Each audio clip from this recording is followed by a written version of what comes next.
Alderman Clark. Here. Alderman Mayberry. Here. Alderman Spargattis. Present. Alderman Talanier. Here. Alderman Parker. Here. Alderman Ship. Absent.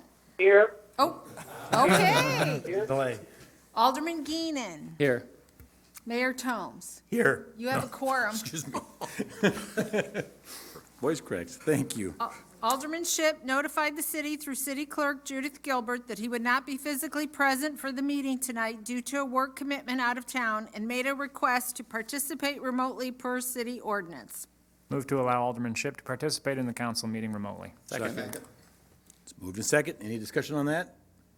All those in favor? Aye. Opposed? Passes.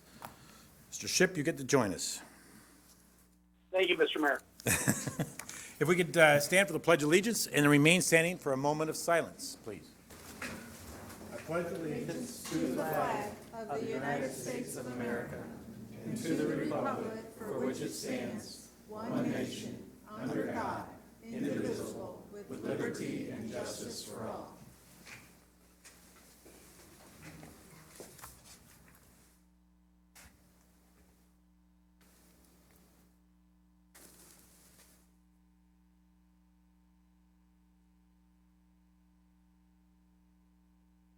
Thank you very much.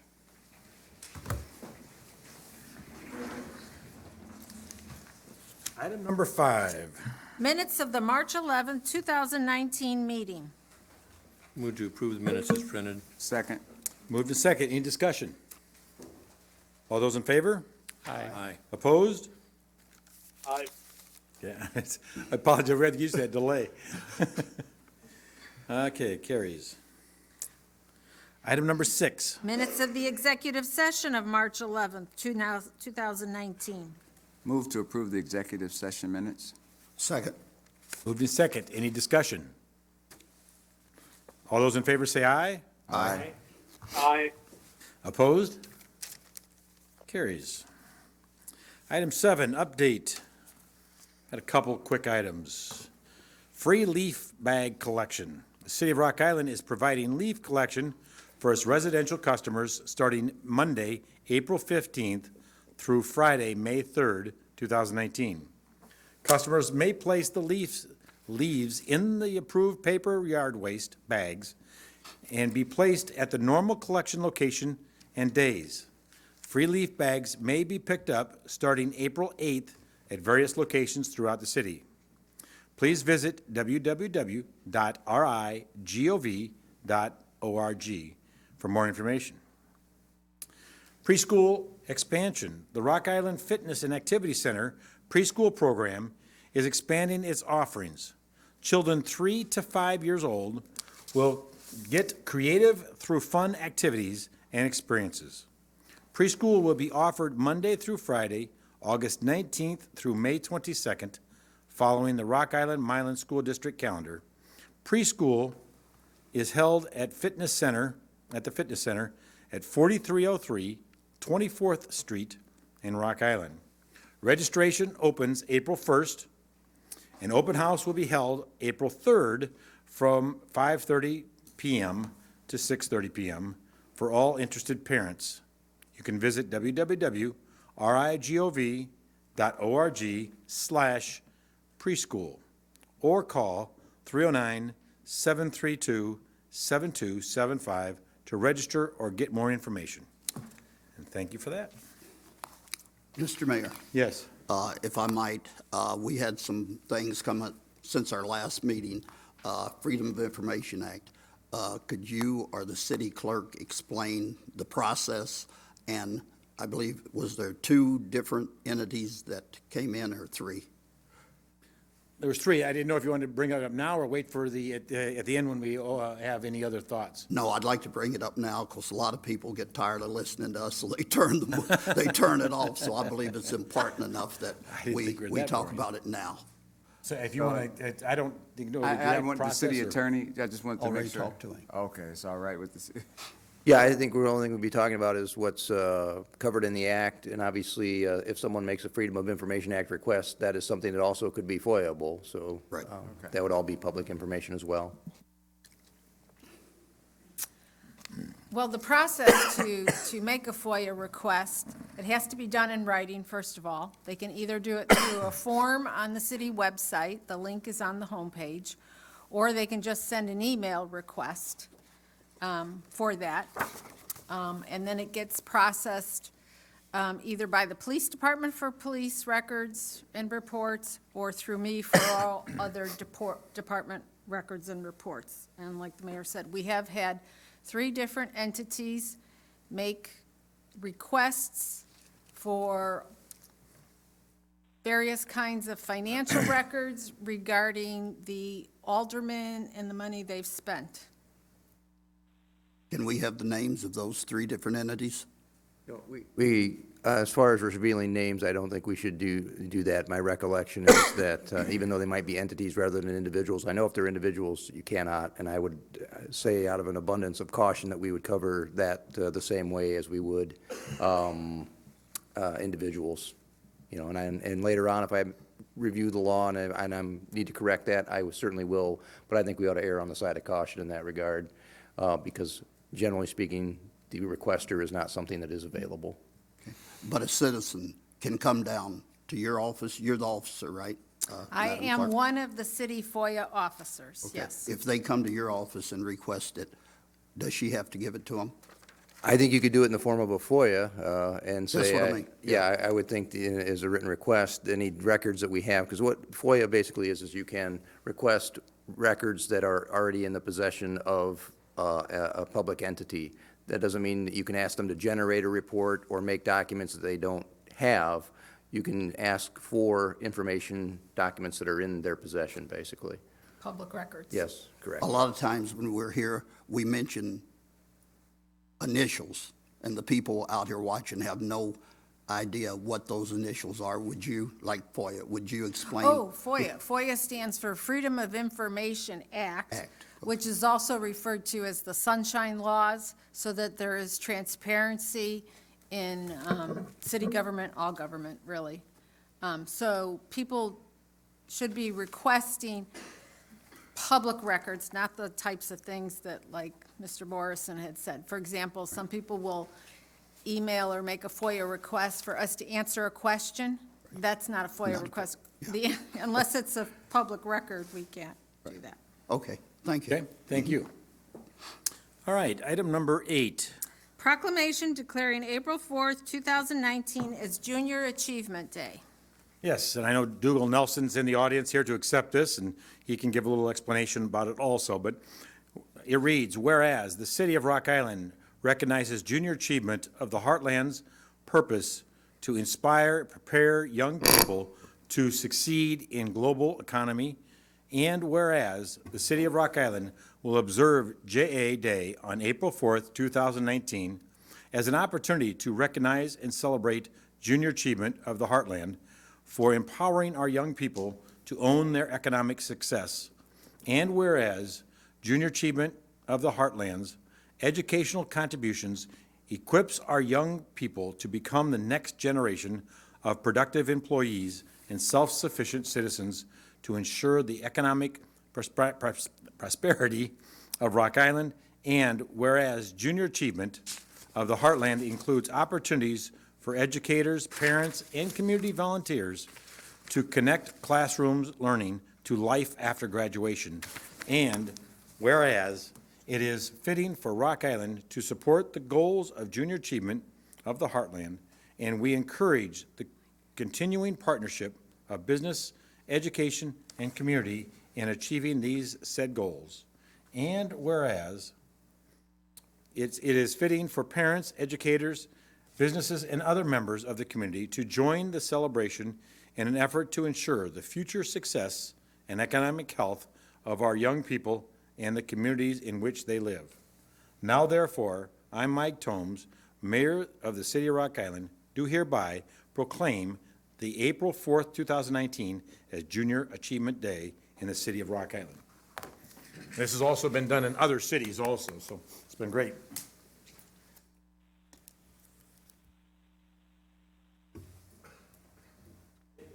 Oh, is that right?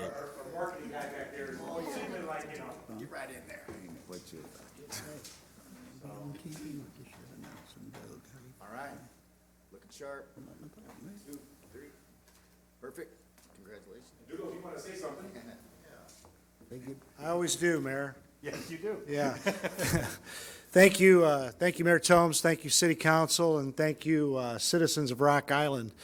Those are some great words you spoke, Mayor, and it's a mouthful and it's a lot to absorb. And those are words I use on almost every presentation that I give.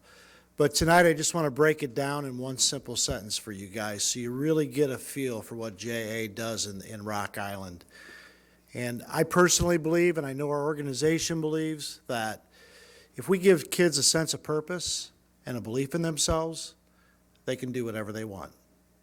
A sense of purpose and a belief in themselves, and kids can do whatever they want. They'll be successful.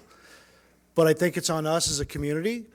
I think it's on the citizens, so that we're in the classroom and we're volunteering and we're setting a good example for our youth and we're showing them the way. I know that every time I go to a city council meeting or every time I'm at a kind of a city function, I hear a lot. I hear a lot about economic development and I hear a lot about economic impact. So I just want to leave you with one statistic that I think will resonate with everybody in this room. And that's, we just did a survey and our alumni reported back to us that junior achievement alumni make 20% more income than those that did not have it, 20%. So thanks to you in the city of Rock Island, over 2,500 kids in Rock Island have had junior achievement this past year. But I don't think that's enough. And we're always looking for volunteers, and that's one way you can help. So if you have the time, it's pretty easy to do.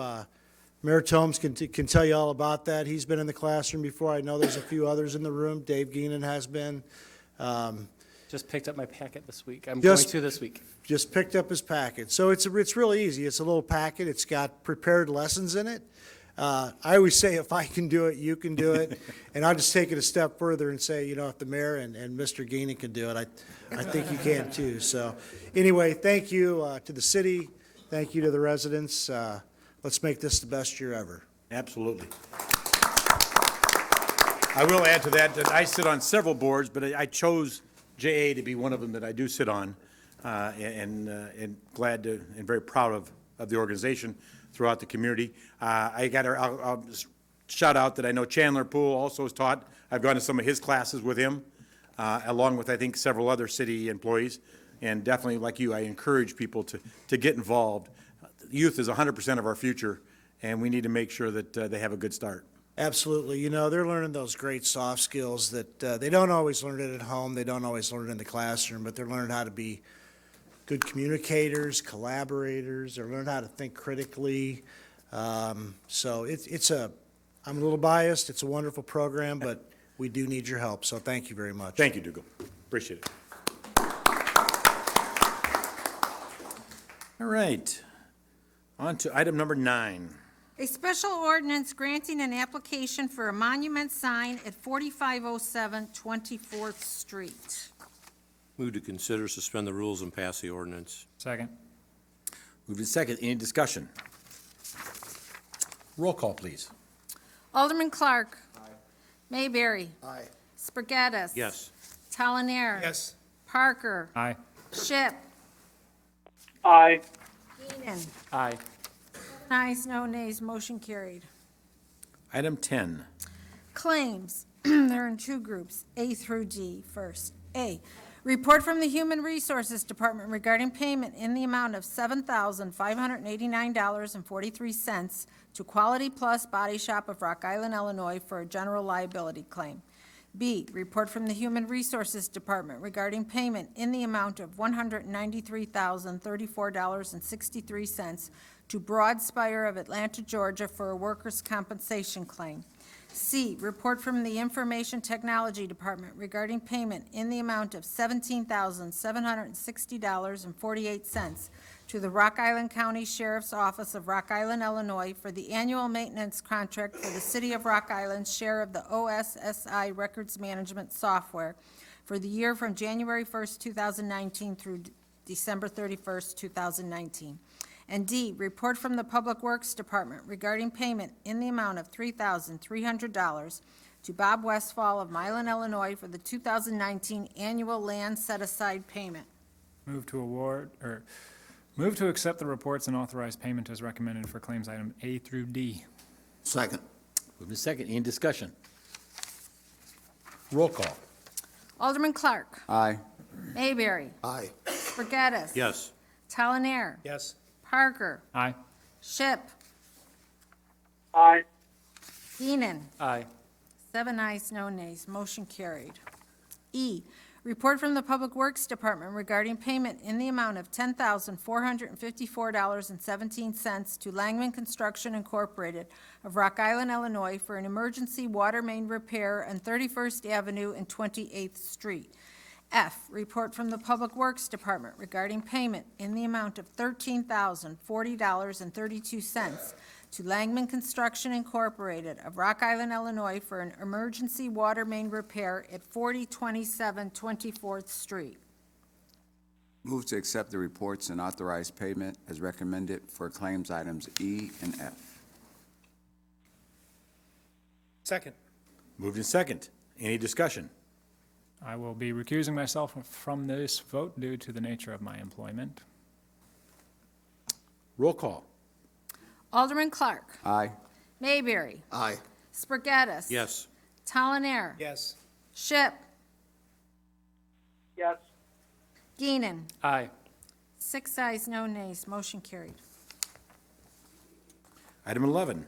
Claims for the weeks of March 8th through March 14th in the amount of $890,433.76, and March 15th through March 21st in the amount of $321,809.48, and payroll for the weeks of February 2019 through March 10th, 2019, in the amount of $1,484,660.37. Move to allow the claims in the payroll. Sorry. Moved in second. Any discussion? Roll call, please. Alderman Clark. Aye. Mayberry. Aye. Spargattis. Yes. Talonier. Yes. Parker. Aye. Ship. Aye. Geenan. Aye. 7 ayes, no nays, motion carried. Item 12. Report from the Public Works Department regarding bids for the 2019 asphalt street milling and patching program, with council recommending the bid be awarded to the second lowest bidder, Valley Construction Company of Rock Island, Illinois, in the amount of $68,884. Motion to award the bid as recommended and authorize the city manager to execute the required contract documents. Second. Second. Is there any discussion? Yes. I would like, Yes. go ahead. No, that's No, fine. no, I would like to actually ask some representatives from Brandt Construction to come up, and I feel that they deserve an opportunity to give their thoughts on this issue. So Dennis, and I don't know if Terry or whoever, if you could also sign, there's a sheet there to sign, make sure you sign that, please, or put your name and city and that sort of thing up there, so we have it for the records. Thank you, Mr. Tomes. Thank you, council members, for the opportunity to speak on this item. I'd also like to thank Mr. Mayberry, Mr. Talonier, and the support 2 weeks ago from the city staff that's hired to do a job, and I think they do a great job, and they recommended that a company I work for be awarded the contract that was voted down. I trust that you all received the email I sent you yesterday. I did not receive any calls back and understand it was only a day ago. I also appreciate the opportunity to meet Mr. Geenan, who is my alderman. Thank you for your service. Thank everybody for your service. It's a tough job. There's people that are going to be happy and people that are not going to be happy. I also felt it was important that I come down and put a face to an email, because sometimes in today's world you get emails, you don't know who's talking to you. I've been here before. Some of you know me, some of you don't. As I've expressed in the past, when I speak about something, I'm very passionate about it. I don't come down here because I don't care. I come down here because I think it's a good decision. It's the right decision. And sometimes it's good for you people to see a face of the people that you affect by the decisions you make. I think that's important. As I stated in my email, I've lived in Rock Island for 58 years. I've been paying taxes since my parents gave me pennies to spend. Stores like Scott's 5 and 10. Some of you may have never heard of it. It was next door to Zayre's. Some of you may have never heard of that. Or Eagles. I've been paying taxes a long time in this city. And I know it takes a lot of money. However, there comes a time when you need to understand that the people that pay the money deserve to be treated equally and fairly. I've owned a home in Rock Island for 32 years. There's a lot of money there in taxes. I got married, moved out to Milan, and I said, I'm going to go back to Rock Island. I'm passionate about this town. I love this town. I've worked for my company, Brandt Construction, for 32 years. A company that's been in existence over 50 years, a fine company that employs fine people, good workers, proud of our work. We do good work. The issues come up in reference to a project in the past. I think what everybody needs to realize is that is in the past. We're now in the future. People make mistakes, people have issues, you learn, you live, you go on. If you continue to live in the past and make decisions based on the past, you're never going to reach the future. I'm passionate about this because this is my livelihood. This is a project that I bid. This is the work that I do. This is a project that puts food on my table. I have a son that works on an asphalt crew. It puts food on his table. He lives in Rock Island. He pays taxes. It leaves a sour feeling in my stomach to see what was happened a couple of weeks ago. I think the decision needs to be made that you live, you learn, you go on. And as I said in my statement, I've been producing asphalt for 27 years, over 2 million tons of asphalt. Some of you might not know, but that's a lot of asphalt. 27 years of experience doing what I'm doing. Our crews have multiple years of experience. We're trained. We have training every year, safety, first aid, on-the-job training, in-the-classroom training. Our people work hard to do a good job. And as I mentioned, if you haven't had the opportunity, drive down 6th Avenue in Rock Island, a job done by Brandt Construction. I guarantee you that is the nicest street that you can drive on in the city of Rock Island. Guaranteed. We do fine work. It's a beautiful job. The asphalt work is wonderful. The concrete job is wonderful. The sidewalks are wonderful. We do good work. We have good workers. I just hope that we can make a decision tonight. And it's a decision I have grown up with when my father told me, treat others like you would like to be treated. If you make a right decision that is just and right, it will come back to you. Again, this is my livelihood. This affects me. And to see this taken away when the company I work for, a fine company, meets all the requirements that were required to bid this project. We have all the training. We have an asphalt staff that's Illinois DOT certified. We're required to do the same work everybody else does. And we can do the same work that everybody else does. Quality. There's another reason I decided to come down tonight and talk, because sometimes the people out in the city don't really know if they don't watch this, but I wanted to reach out. It's also a financial decision, fiscal decision, the responsibility of the council to make fiscal decisions. This is a small job. It's not going to break or make anybody, but it's the principle. $1,600 difference, not a lot of money. But I recall many, many times watching the council meeting, and the last I checked, we were in financial trouble.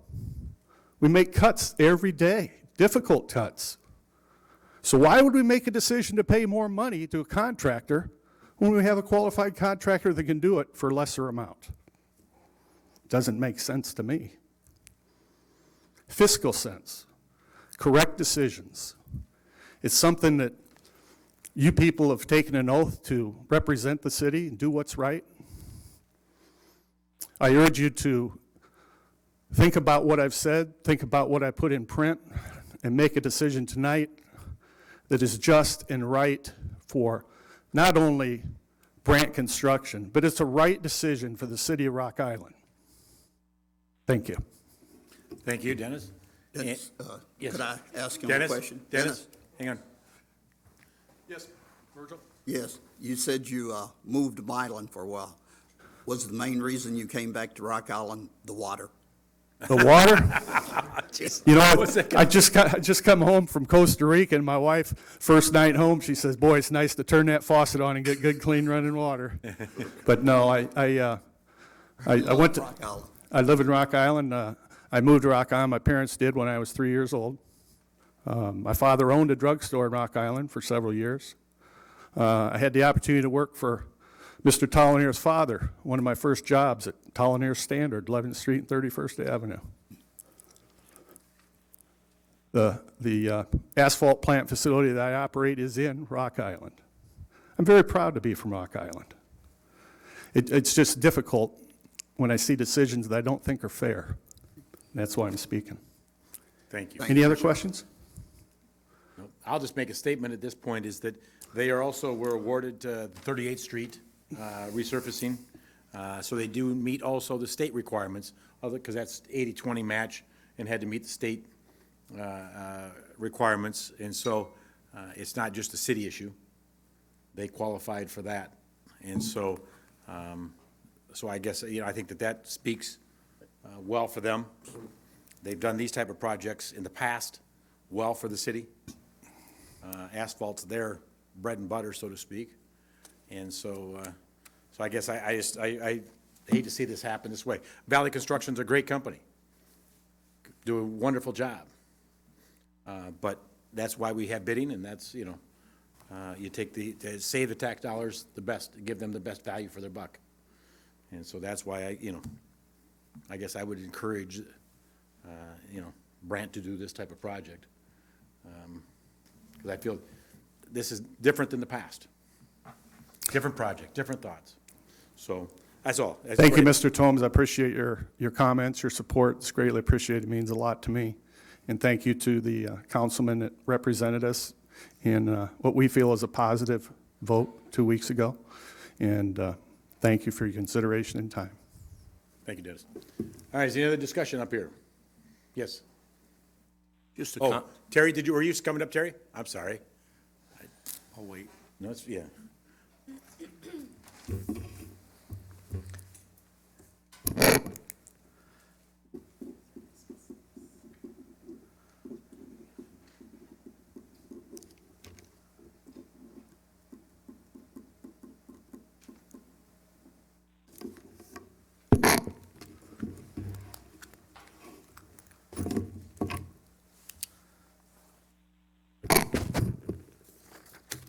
Again, thank you, Mayor Tomes, for letting me speak as well, too, and the council as well. And thank you, Dennis, too, for the comment that he's made, too, as an employee and really a big asset in our company as well, too. Just a couple things. As for myself, my name is Terry Brandt.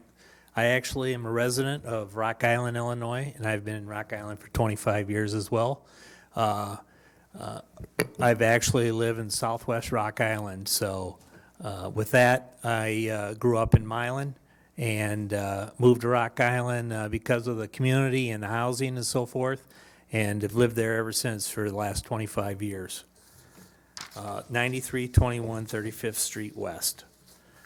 For the company, Brandt Construction, by its own standards, or by the own standards here from the city, is a responsible bidder. We're qualified to do business, obviously, with the Iowa and Illinois Department of Transportation. We were late at a project for the city of Rock Island 3 years ago. We did pay substantial liquidated damages for our tardiness, and we did apologize for the impact that the lateness and to the citizens of Rock Island. And I was here at a meeting as well. We would like to know, or actually, we have bid over 30 projects to the city in the intervening years, and now we find out that we are effectively debarred from contracts with the city of Rock Island for an indefinite period. We understand that the city council can do this. We would like to know let all the other contractors know that we have been late completing projects for the city of Rock Island with liquidated damages, what they were assessed on how long their debarment was for as well. You may not like Brandt Construction because we are a non-union contractor. And frankly, much of the information you hear about us is totally false and misleading. I can go through these supposed facts that you've heard about our company one by one and show them to you that they're false. I will not do this at this time, but like us or not, in this country, we are entitled to protection of the law and due process, and we have afforded neither of these cases. I think that both ethically, morally are wrong, as well as manifestly illegal. The other part I'd just like to bring up too is our company actually has been in business for 60 years this year. And like Dennis said, this project is not going to make or break by no means. It's more of ethical and etiquette, with the process. But I will say though my father and my uncle, they started a company in Rock Island, actually right next to Lerner's Cars sales facility down in Rock Island on 9th Street and about 3rd Avenue. And so obviously we've been, a big part of Rock Island and Milan area, the 60 years tenured that we have at this present time. The other part is that, not only myself, but my brother, one of my partners, he's a Rock Island resident as well too, and has lived in Rock Island over 25 years. Myself, 25 years for sure. And so obviously, we've participated in a lot of projects, whether it's for school, nonprofit organizations, for the community, and put a lot of money and a lot of effort back into our community. It's not about what they do for us, it's what we can do for our community. And the other part is that we have property in Rock Island as well, and we pay probably one of the largest groups that pay for the utility tax stormwater runoff as well too. So we've invested a lot of money, time and money in our company, to be in the Rock Island, Milan area as well. So I really want to just thank Mayor Tomes and the council for letting me speak tonight. And I'd take any questions. Get a question for him? I do, but I wanted to say, first of all, I have no personal relationship with Brandt Construction Company, no personal experience with them, consider myself to be fairly objective in trying to look at the facts. And I was not on the city council when the 6th Avenue project occurred, so that was something that I heard about, but was not here in council chambers when it was discussed. Let me get to the point. October 15th, 2018, the Quad City Times, I guess it was, I'm not sure, it was QC Online, where I received this article recently, says Brandt in default on East Moline road construction. And then just let me read 2 sentences and ask you whether this is true or not. I'm asking you. Brandt Construction, this comes from their city engineering services. Brandt Construction is in default of its contract with the city on the 7th Street project. And then it goes on to say that the city engineer informed the council that a final resolution and penalties are unknown at this time. Is that still unresolved? That's false, to answer your question. You asked true or false, that's false. Our company is not in default in a contract in East Moline, and the city engineer wrote a letter back to the council after that was published in the newspaper that was incorrect.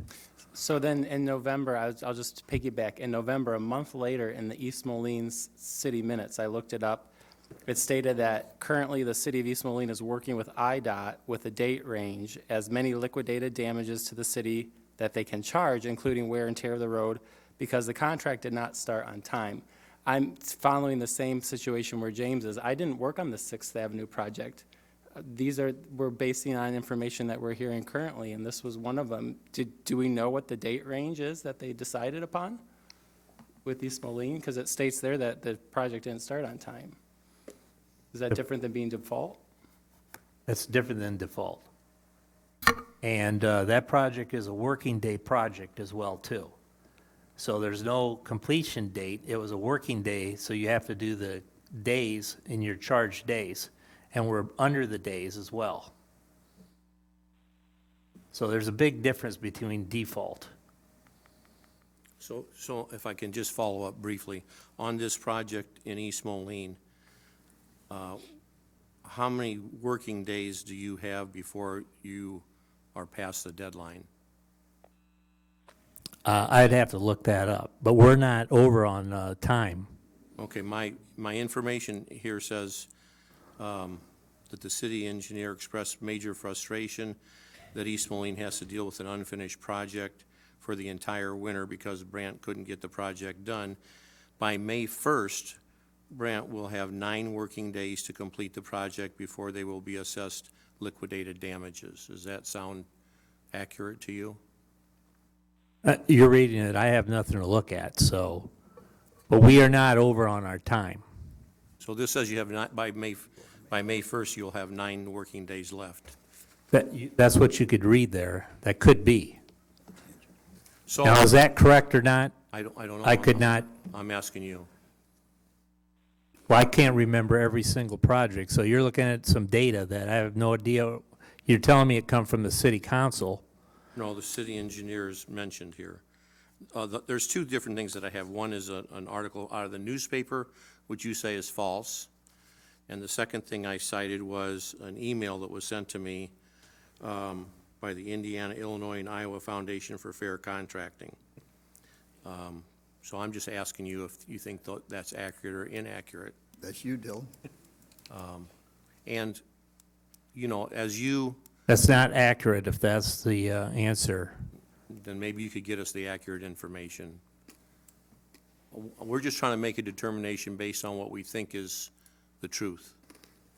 And if you think this is not true, then please respond quickly. Yeah, I'm not sure that that special interest group is part of the city's information. I mean, that information that the city engineer, I didn't hear anything about the city engineer writing the letter back to the council as well, too. So that should be on an open document as well, too, that's not been shared. Well, I don't know, I didn't look at minutes or. But I anything just, like that. I mean, that's the only thing that I was just questioning. The concern was that it was a federal contract that the city didn't award, and that it just didn't start on time. And that's why we're dealing with this May 1, right? Yeah, we got to make sure that we try to keep, once again, comparing I don't apples know to what- apples. It's not, in the city of Rock Island has not had issues, short of potentially the Sixth Avenue one. And that one, there's a lot of different reasons for that, and I don't think we need to rehash all of that issue. And just because if there is another problem in another city, we have not had problem, when they've laid asphalt in the city of Rock Island, we have not had an issue. Okay. When there's been asphalt, we've not had any issues in the city of Rock Island. And there's only been one issue out there, and that was a major, major project. So it's compared, it's not apples to apples. So that's what I just want to make sure we keep in line, is that, keep it at, that we. I think one thing, thank you, Honorable Mayor, but, one thing is that, it seems to be is that we're picked on here at Brandt Construction. Because I can tell you right now that there's other contractors, and they're good contractors, that the mayor mentioned, and they've had problems with time as well, too. So this is not just a one-person thing here for Brandt. It's happened to others. Unfortunately, it does happen on occasion, whether it's weather or some unrelated item, but it does happen. So I'm not going to say it's never going to happen before or after this either, whether it's Brandt or any other contractor as well. Okay? Yes, sir. Yes, Mr. Mayor. As Terry has said, he lives in southwest Rock Island. His businesses are in my ward. I have talked to him, I've talked to other people concerning this. This business has been there for years.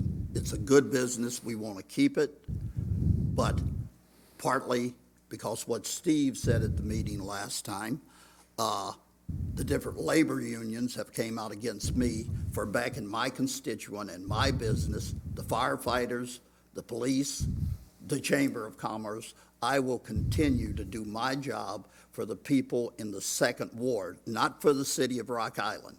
We all up here represent part of the city. You, Mayor, you represent the whole city. I believe what was done here 2 weeks ago, like Steve said, was terrible. It sends the wrong message out to businesses here. Thank you. Thank you. All right, are we ready to wrap this up? Appreciate it. Thank you, Terry, for your thoughts, and Dennis. Thank you, Mayor and Council. I think we got one more, man. All right, what's that? think we- Oh, jeez, another one. Keep it limited here, we gotta keep moving Oh, here. understood, understood. My name is Candy Pasternak. I'm an attorney licensed in Illinois and Iowa. My office is based in Davenport, Iowa, but for 14 years, I worked at the American Bank Building. So I'm very familiar with Rock Island and have spent many day at work comp hearings up in this very room. So thank you, Mayor and council members, for allowing us this opportunity. I could actually say you have built-in requirements in order to keep the process and the bid process pure and equitable for the benefit of your tax-paying citizens. And Alderman, or Councilman Shipp, you are not here this evening, but you are here by phone. In the last meeting, which I was not present for, but quoting from the minutes that were approved earlier this evening, I think Councilman Shipp made the comment that he wants to keep the bidding field as equitable as possible. And he acknowledged that the responsible bidders ordinance, the City of Rock Island ordinance, section 13-118, was designed to ensure that competent contractors were providing bids to this council, to your city, and to the city engineer and the public works director. In this situation, Brandt Construction Company was in fact deemed a responsible bidder. They submitted their responsible bidder application February 19th of 2019. They submitted their bids. They were the low bidder on this project, as was addressed at the March 11th meeting. In order to keep the process pure, these ordinances were formulated to give you the ability to do so. And if you elect not to follow the ordinances, then it doesn't keep the process pure. It doesn't provide an equitable bidding floor for all those who submit their bids as responsible bidders to be considered by the City of Rock Island. It is to aid the ordinance, the qualification of the responsible bidder application is to aid in the unbiased consideration of the bids that are presented and the duty on the part of the council to award it to the low bidder in recognition of your fiscal responsibility to your constituents. So again, I could be here on behalf of Brandt, Valley, Langman, McCarthy, and Tri-City Blacktop because each and every one of them want the process to be kept pure. And once it's not kept pure, once unsubstantiated rumors or emails or articles are considered as a basis for denying a low bidder the construction award that should have been awarded to Brandt, the process is no longer pure. And it damages each and every member of your construction community who submits bids. Thank you for the time. Thank you. Thank you. Okay. Oh, did you sign, yeah, please, thank you. Thank you, Judith. Keep it. All right. I have one Yeah. question for maybe the mayor or the city attorney, whoever wants to field the question. I cited an article from the newspaper that Mr. Brandt says is not true. Can we postpone or table the vote until we find out whether in fact that newspaper article is accurate or inaccurate? From a procedural standpoint, you could make a motion to, I would say, postpone to a date certain. Generally speaking, if you move to table something, that's kind of a nice way of trying to kill something without saying I moved to kill it. So, you certainly could postpone to a date certain if that motion were made. If that motion were made to consider that one first prior to, and seconded and passed, you would consider that before a vote on the actual issue. That could make a difference in the way the council votes, and I'm speaking for myself. But if the article is inaccurate, or if it's accurate, then I think it would behoove the council to find out before we vote on it. And the only thing I can't speak to, I can speak to the legal part of it. As far as timing-wise, I think I recall city manager saying that asphalt companies don't they don't open up until either April or May, I think, but I'm not, that's beyond my pay grade. So I don't know that a delay would cause any problems. So I did check with East Moline. I'm sorry. I checked with East Moline, the city administrator and the engineer that's quoted in the paper. So they are not in default. Default means they're not following the contract. The contract did start late. There was an issue, as I understand it, and I have not talked to Brandt Construction, but an issue with the subcontractor and getting them to start on time. So the project did start late, as I understand it. And again, I have not talked to anyone from Brandt Construction. This is from East Moline. But they are still within the days. They haven't reached the limit yet, so it would not be appropriate to call them in default. Default would mean that somehow they weren't following the contract, and they still are following the contract. But it's accurate to say that they didn't finish before winter. So, okay, so that doesn't, I don't know where that leaves me in terms of knowing whether they. What do you want to know? What's your question? They're not, the contract is not in default, So the article is incorrect.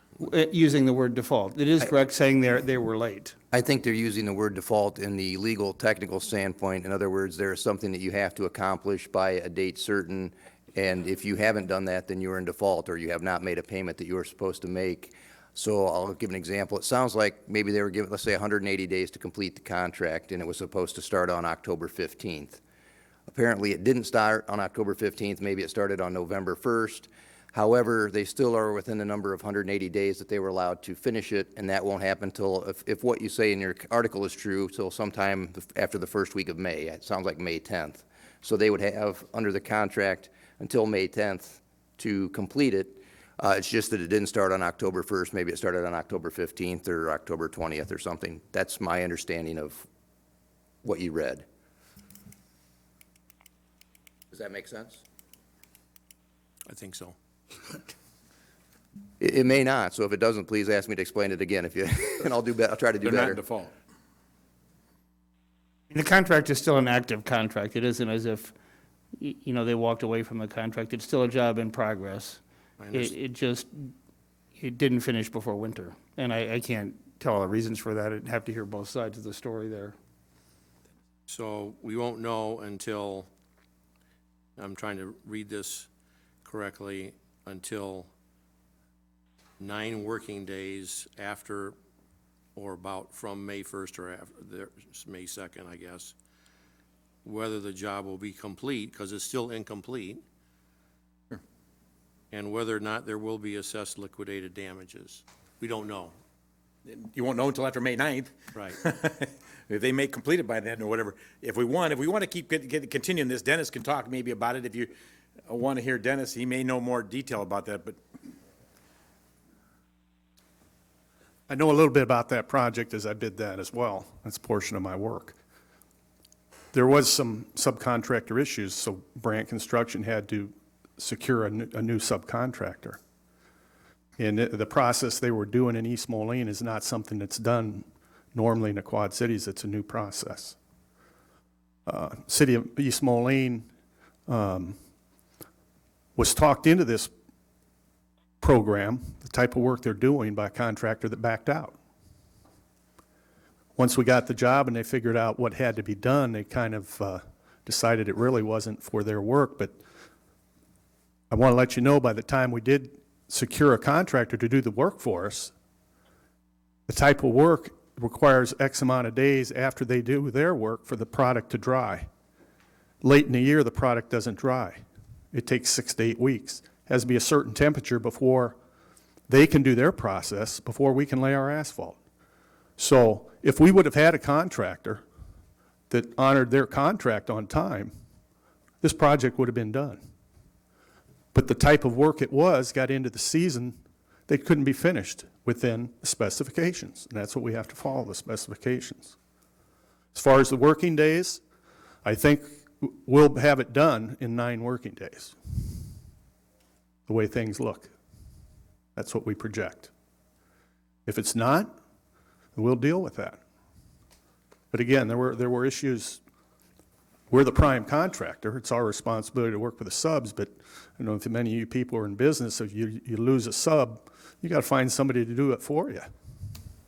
And that was a process as well. But that's what pushed the process later into the year, where it could not be completed within specifications of the product, therefore not being done in November, because the type of work cannot be done in October, November, December, if that helps. That answer your question? James? It gives me some more information, yes. I'm going to make a motion to table to Monday, April 8th. I second it. Mayor Tomes? Yes. Mayor Tomes? Hi, yeah. So I did want to comment before any further motions are made. And I know that there was a motion and a second put out there, so I don't know, Mr. Morrison, if you can comment if we need to conclude dealing with the motion that's already out on the floor first. Yeah, it's my belief that Robert's rule sets the hierarchy of which you consider first, and even if there's a motion to consider and a second, if a motion to postpone to a date certain is made, that is superior, that takes precedence over and is heard first and voted on prior to the initial motion, and I believe that's in Robert's rules, and that's my understanding. It's a non-debatable. Okay. Well, I would like to make a comment since I was Speak up if you mentioned can. specifically by. Yeah, sorry. How's the quality here? Can you all hear me? No. Not very well, unfortunately. Maybe he How can about address now? it on the 8th. Tim, is that the highest we can get? No, Tim said that's. Okay, go try again, Josh. Okay. Can you hear me? Just barely. Just barely. Okay. Well, that I'm is hard of hearing, so unfortunate. go ahead. So can I not be heard at all? I don't want to speak if I can't be heard right now. Yeah, well, I can hardly. Hold on, Josh.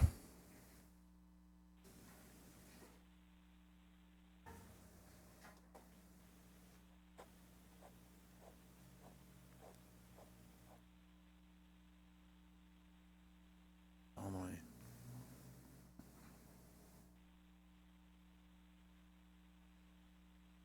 Try now, Josh. Okay. How is it now? Can you hear me? We got it better. It's better? Okay. Yes. Okay, I just wanted to comment since I was mentioned specifically.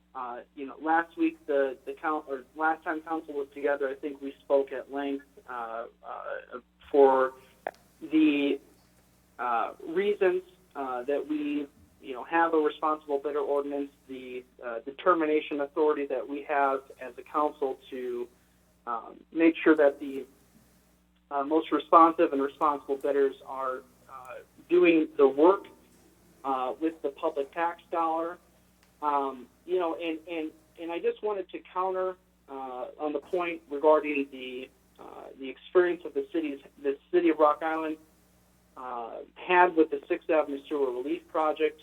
It wasn't just that the project was significantly behind schedule that resulted in over $200,000 in liquidated damages, which is a very substantial sum of money and time, but also the factor of the inconvenience that many of the residents had to go through that period.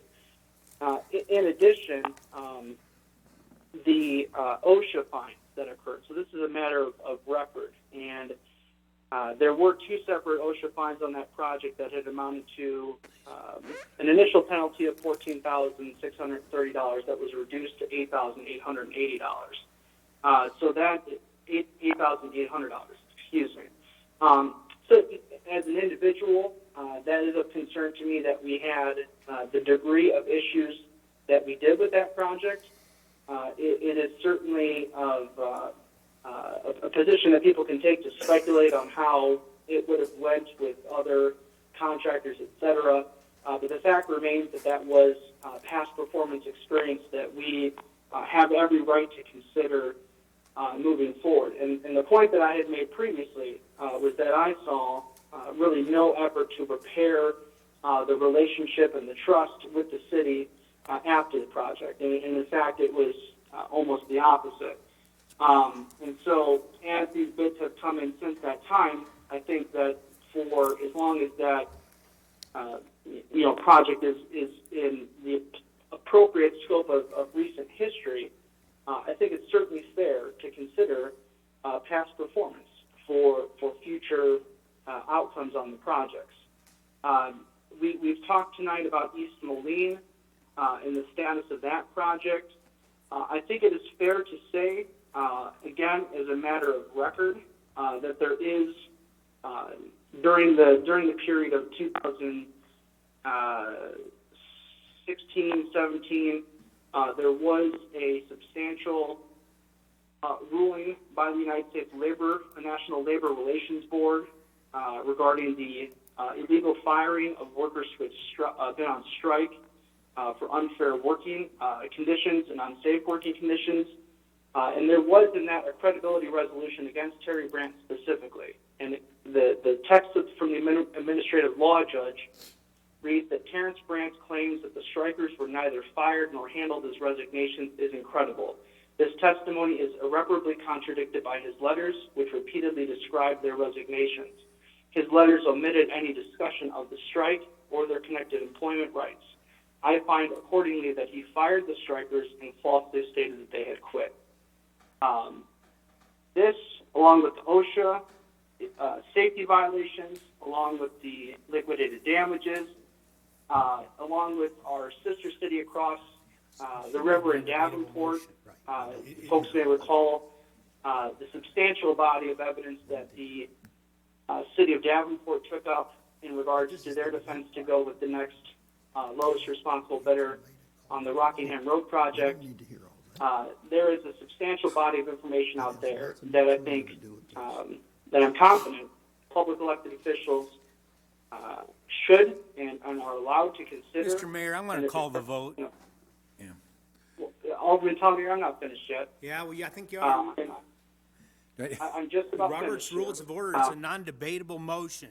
We get to vote on the I'm motion. not debating. I'm not debating the motion. I didn't have a chance to comment, and I'm commenting right now.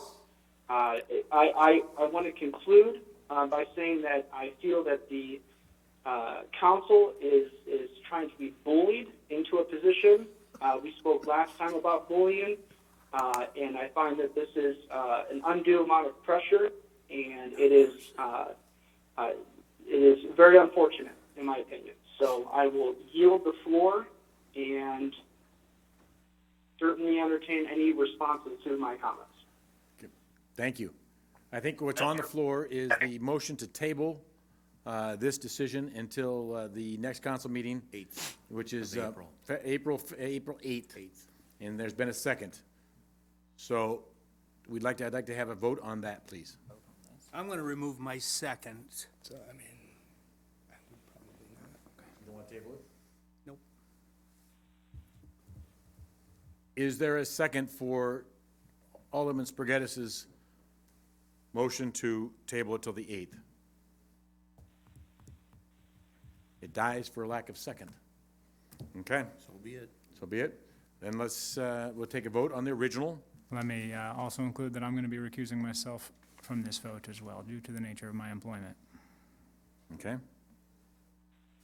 And We're so, still on number 12, right? we are on number 12. Double check. There was a motion out there to approve the Valley construction. And it was seconded. So let's do a roll call on that, please. Alderman Clark. Aye. Mayberry. Nay. Spargattis. Yes. Talanair. No. Yes. Geenan. Aye. 4 ayes, 2 nays, motion passed. Okay. We are now on item 13. Report from the Community and Economic Development Department regarding a contract with Resource Consultants of Mosier, Oregon to provide consulting services to assist with the development and preparation of the City of Rock Island's HUD-funded portion of the code enforcement program in an amount not to exceed $9,875. Move to approve the contract as recommended and authorize the city manager to execute the contract documents subject to minor city attorney modifications. Second. Moved to second. Is there any discussion? Yes, Mr. Mayor. Could we have Chandler come up, please?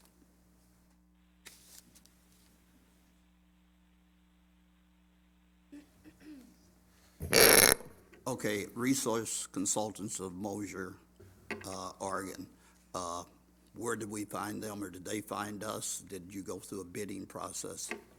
Resource Consultants is actually doing our consolidated 5-year plan for HUD, and they're also doing our annual action plan for HUD. So we've already been working with them. We met with them, gosh, a year and a half ago at a HUD training program, and we sent out a proposal to a number of different individuals, and that's how we got a hold of them. And now they're working on our current 5-year annual action plan. Okay, so they're already on the payroll, but if we approve this? Yes, they'll sir. get more money. Okay, thank you. No further questions? Roll call, please. Alderman Clark. Aye. Mayberry. Aye. Spargattis. Yes. Talanair. Absent. Parker. Aye. Ship. Aye. Geenan. Aye. 6 ayes, no nays, motion carried. Item 14. Report from the Parks and Recreation Department regarding an authorizing resolution and master equipment lease purchase agreement with BMO Harris Investment Company of Milwaukee, Wisconsin. Move to adopt the authorizing resolution and approve the lease purchase agreement as recommended and authorize the city manager and city attorney to execute the documents. Second. Moved in second. Any discussion? Roll Mayor, call. Oh, I'm sorry. I'm sorry, Yes. could I just ask one question? Is that okay? Yes. Stephanie, I know that when we were talking about this, you want to make sure that it didn't have any implications for the budget, and you're satisfied that that's correct. Is that correct? Thank you very much. That's just something that I don't look at. I look at the document for legal purposes, but I want to make sure it was okay with finance as well. Thank you. Good thought. Thank you. Roll call, please. Alderman Clark. Aye. Mayberry. Aye. Spargattis. Yes. Talanair. Absent. Parker. Aye. Ship. Aye. Geenan. Aye. 6 ayes, no nays, motion carried. Item 15, please. Report from the Human Resources Department regarding a 3-year contract extension with Genesis Health for on-site medical services for the period from March 7, 2019 through March 6, 2022. Move to approve the contract extension as recommended and authorize the city manager to execute the contract documents. Second. Moved in second. Any discussion?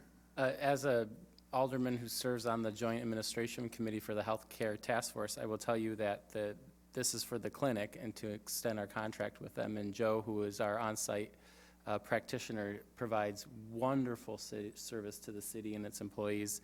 And you'll see in the attached packet just of how much the return on investment that we've seen from 2017 to 18 has just been drastic. And a lot of that has to do with the quality of care that we have coming from Genesis. Very good. Roll call, please. Alderman Clark. Aye. Mayberry. Aye. Spargattis. Yes. Talanair. Yes. Parker. Aye.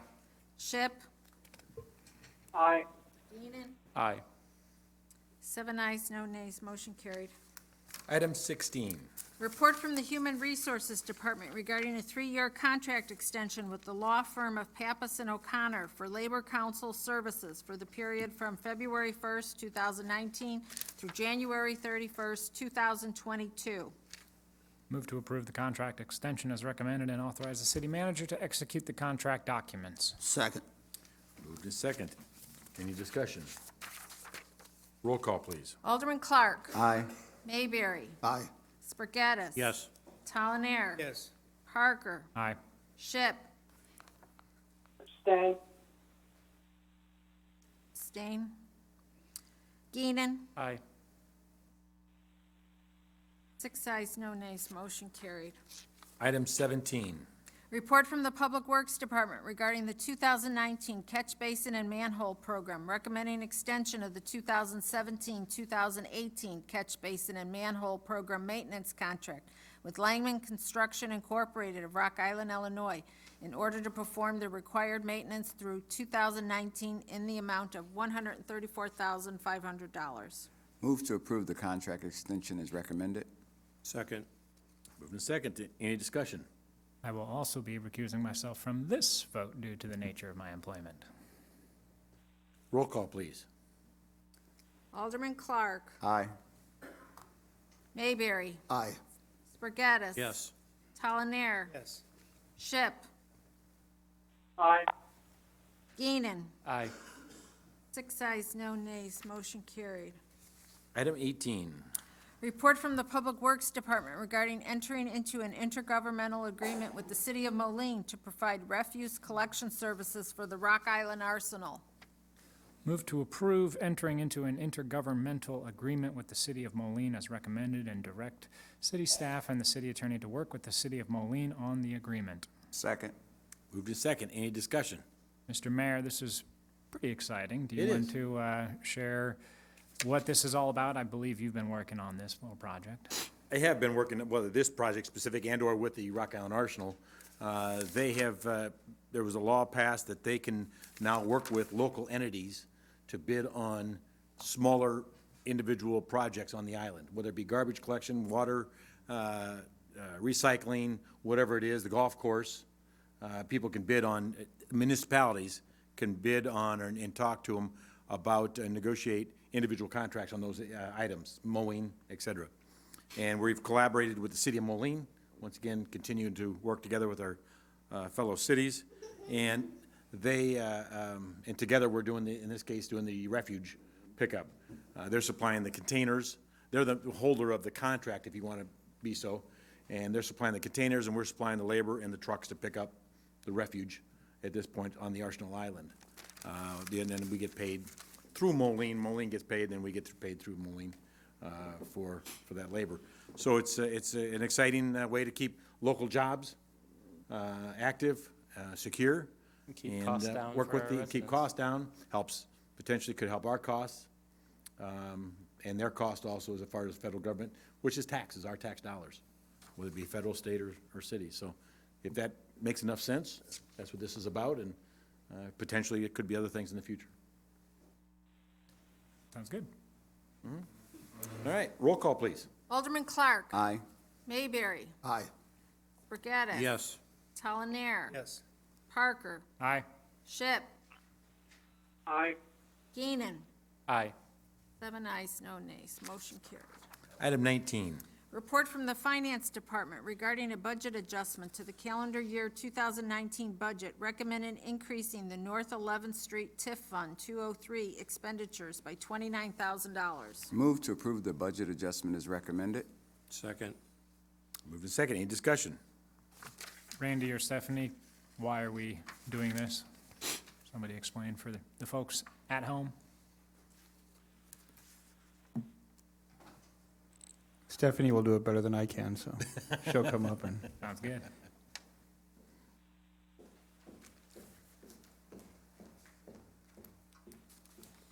So in 2017, the city did have a redevelopment agreement with Friendship Manor to redevelop the streetscape along 11th Street. And that work was completed after 2017, and they just recently submitted a request for us to reimburse them, so making the agreement whole. We didn't budget for it to be completed and to have the outlay of funds in 2019. And so this just gives us the budget authority in a transparent way that we are making this payment to them. So we'll increase the budget, make the payment, and there is sufficient fund balance in the fund. Okay. Thank you. Roll call, please. Alderman Clark. Aye. Mayberry. Aye. Burgettis. Yes. Talonier. Yes. Parker. Aye. Ship. Aye. Keenan. Aye. 7 ayes, no nays, motion carried. Item 20. Report from the Finance Department regarding a budget adjustment to the calendar year 2019 budget, recommending increasing the salary expense in the general fund by $72,966.30 and reducing the salaries in the water and stormwater funds by the same amount.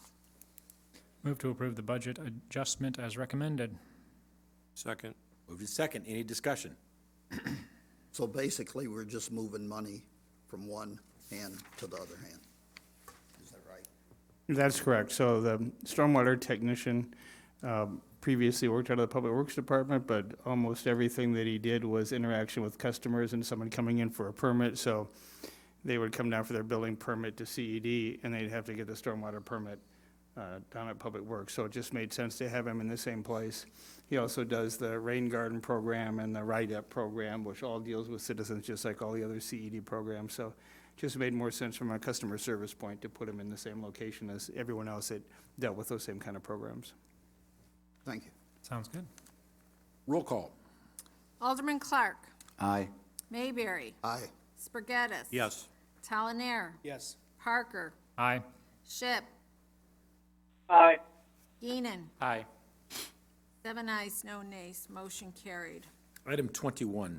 Report from the Community and Economic Development Department regarding the proposed sale of city-owned parcel 105038 to the adjacent property owner.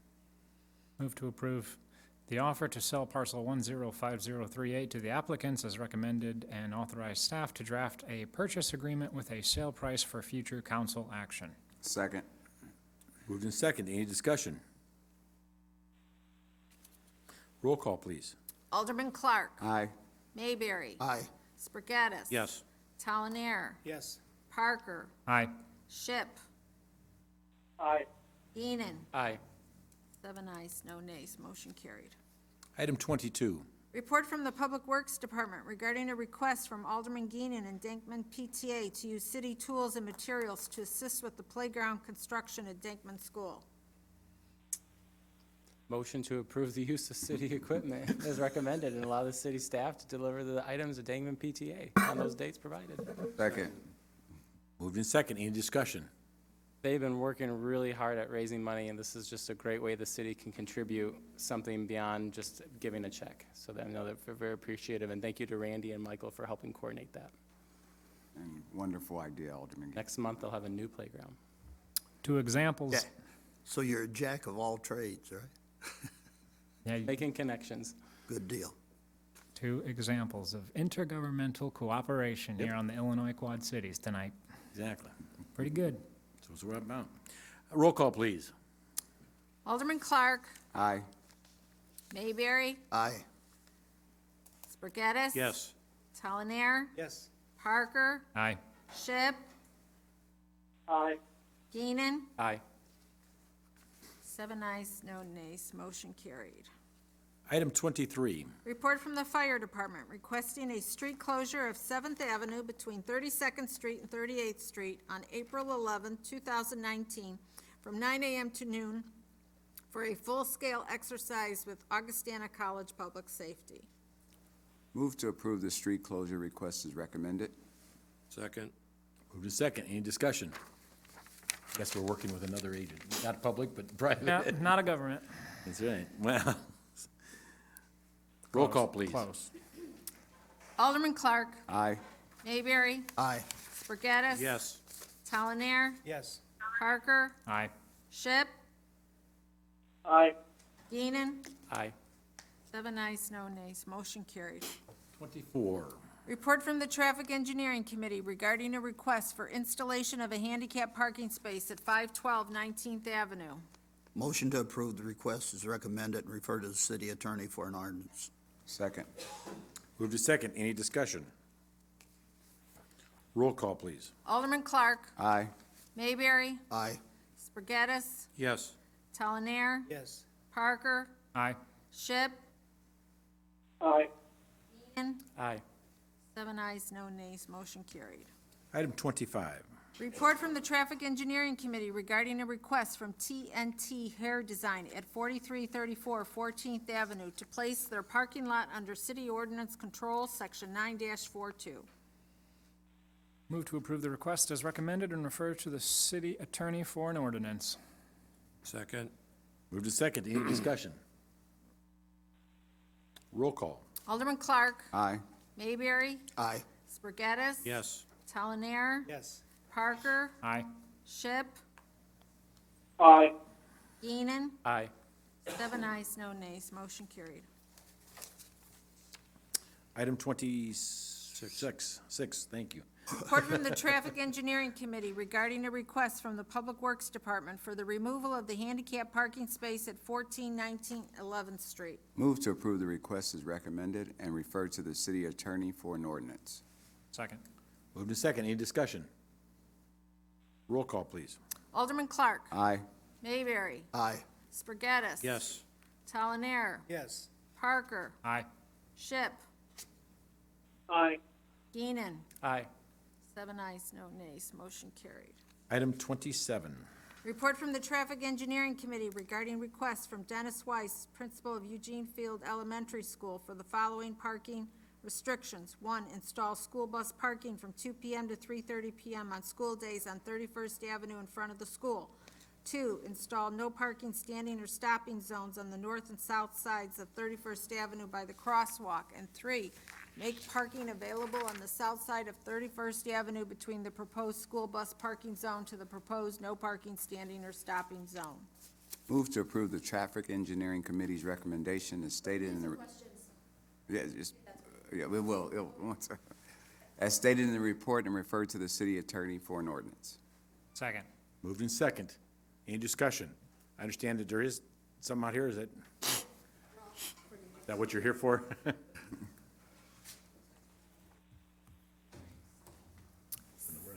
Please sign that sheet up there, please.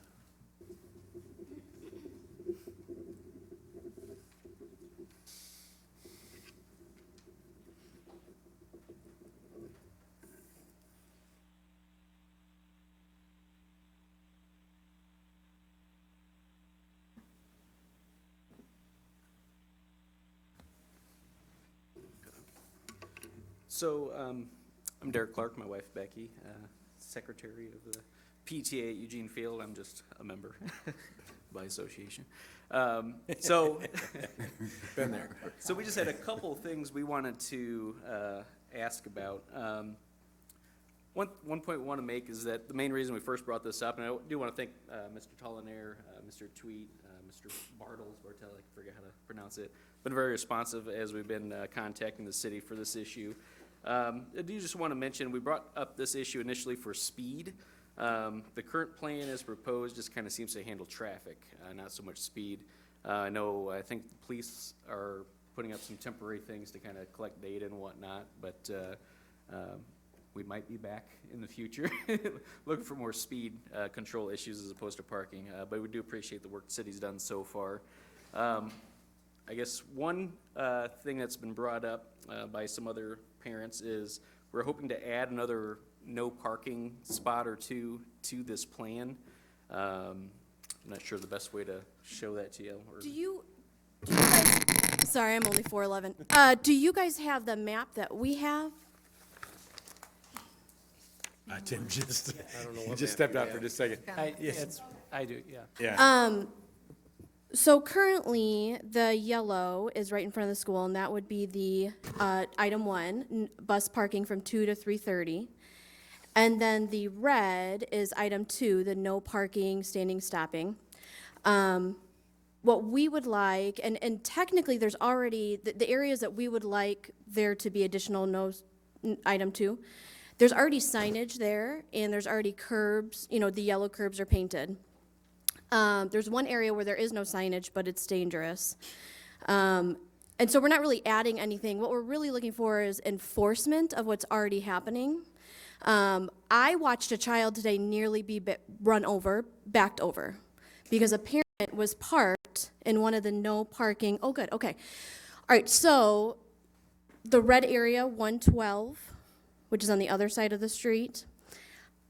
So on the other side of that, which would be next to 80, there's a staff parking lot. I don't know if you can tell. There's a staff parking lot there. And then there's a little bit of curb in between the staff parking lot and the entrance to the Greek church. And parents park there even though there's a no parking sign, even though the curb is yellow. And then they park so close that they have to back up to get out. And that's where a child nearly was run over today, because they were going through the parking lot to get to the crosswalk, and this parent took off. And if Principal Weiss had not yelled and another parent had not grabbed this child would not be with us. So we have parents parking all over the place where there's no parking signs. And it's difficult for the staff to enforce what's already there. The curbs are really poorly painted at this point because of weather, very faded. But per human nature, even once they're repainted, which I know is part of the plan and we appreciate that, they're going to be ignored. And so I don't know if it's possible to have increased police presence for like a significant amount, like I know our police are busy, but maybe for like a couple weeks, actually ticketing, or where it says no parking, the signs that are currently there, if there was maybe like with handicap parking where there's like a dollar amount of what your fine will be, if there could be a little sign attached that had the dollar amount of what the fine would be so people could see how it would hit their pocketbooks, just because they're ignoring what's already happening. The one area we would ask to be added, and it's hard to see in the picture, the Baptist church, which is on the same side of the street as where it says 112, there's an entrance and an exit out of that parking lot, and there's a little green space in between and a little curb, and people park there. And so then if you're trying to turn left out of the parking lot to head this way and then go on 30th, you can't see around that car. And there's been accidents and will continue to be accidents because people park there and they can't see. So that's not currently a yellow curb.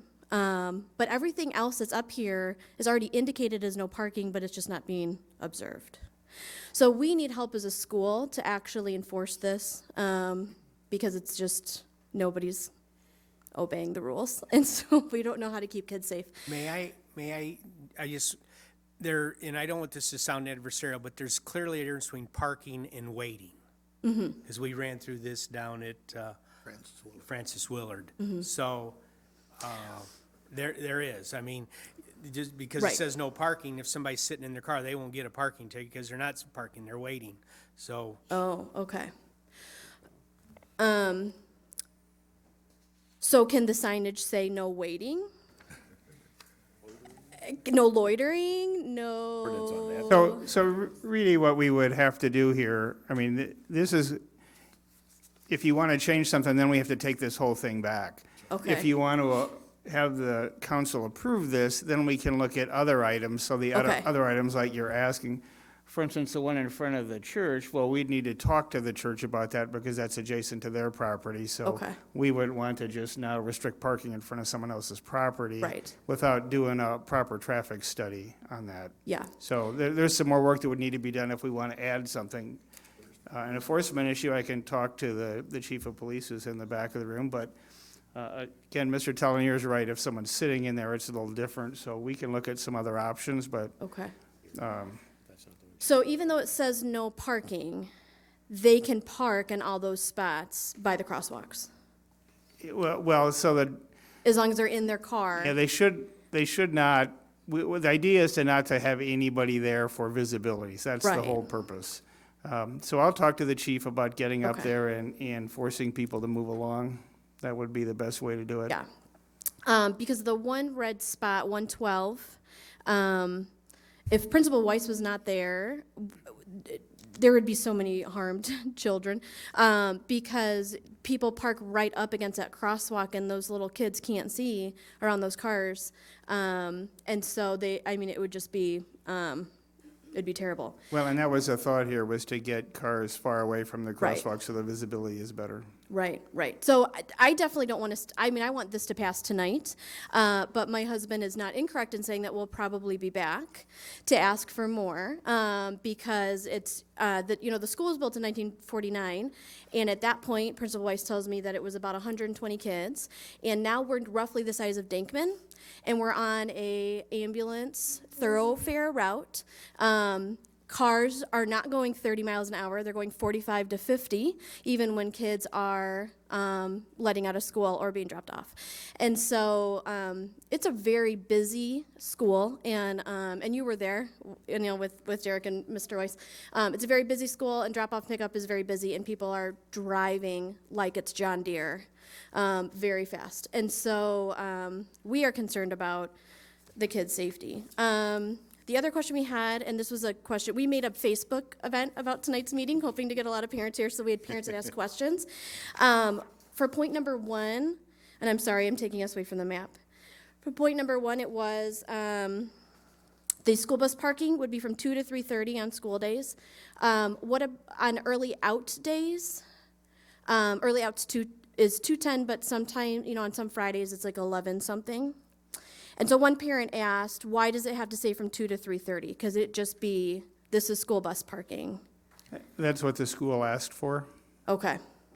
I didn't remember that from our last PTA meeting, but Mike was there and you weren't there, so I was don't not there, remember. no. I don't remember that from the PTA meeting either. So, we can start with that, but we might, we could see how it goes. Yeah, and Maybe it can be adjusted if needed, if it does Okay. not work out. Okay. I think people probably, once they get used to a school bus being there as school lets out, they probably will expect that no matter what time school lets out. That's Yeah, what we you'd would think so. hope. I mean, technically, there's already a curb and a sign that says school bus parking, and nobody observes it. But,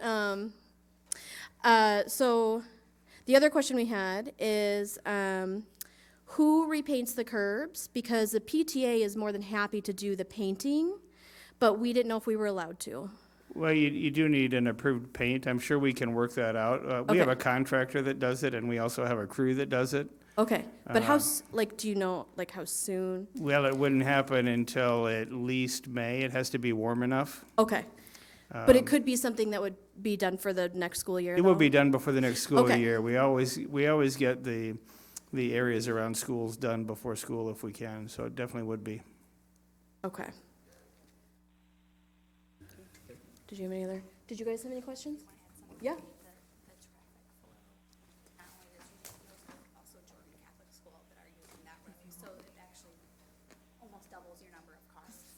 That's right. She just made the point that because we're kitty corner from Jordan, that the traffic flow is just, is real busy because you're getting cars from both. She's a former Jordan parent, so she knows. Okay, and then the speed box that is hanging from the sign that says 30 miles an hour that's opposite the side of the school, is that just like collecting data right now? Is that actually like enforcing anything? Do we know? No, it's not enforcing anything. Chief can tell you exactly what it is. I believe it just collects the data, and then it tells you what we see, what the speed of the cars are and the frequency. And we don't have any camera tickets that we issue now. Okay. If that's what you're asking. What we had really wanted, because the original issue was speed, what we'd really originally hoped for was the sign that Dinkman has. And they're tucked back in a neighborhood. They have a sign that says, they have the your speed, like school zone 20, your speed, and it shows. When Derek talked to Mike, he said that is something that, it's like $60,000 to do, and that Eugene Field would need. He asked if Eugene Field would consider raising part of the money for that. So those are the kind of things that you might see us again next year and ask for, because again, yes, speed was the main reason that the day that that Derek emailed you, or maybe it was Mr. Tolnair, was one of the 3 days, first quarter, that Mr. Weiss was almost hit.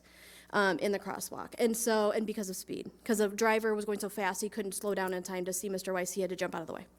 So, so the sign, something that tells people how fast they're going. The PTA is more than happy to raise funds towards that, but obviously we can't raise $60,000. So I don't know if that's something that the city would consider eventually building into the budget, so we can have something like what Dinkman has, because we are on a much busier road than Dinkman is, and I think would benefit from it. Sure, we can look into that. Okay. But on your way out, why don't you just talk to the chief back there, and he can talk a little bit about enforcement around that Okay. area. Okay. Thank you. Thank you. Real quick, there is a little difference between what we see on the agenda and actually in the details of what the staff is recommending. So I don't know if Judith could read, and if we can follow along, what the actual ordinance or would read. Okay, so what I read earlier was the request from Principal Weiss, but the Traffic Engineering Committee's recommendations are, there is currently no parking on the south side of 31st Avenue in front of the school. The Traffic Engineering Committee recommends the following: install a school bus parking zone from 2 p.m. to 3:30 p.m. on school days in front of the school extending 65 feet.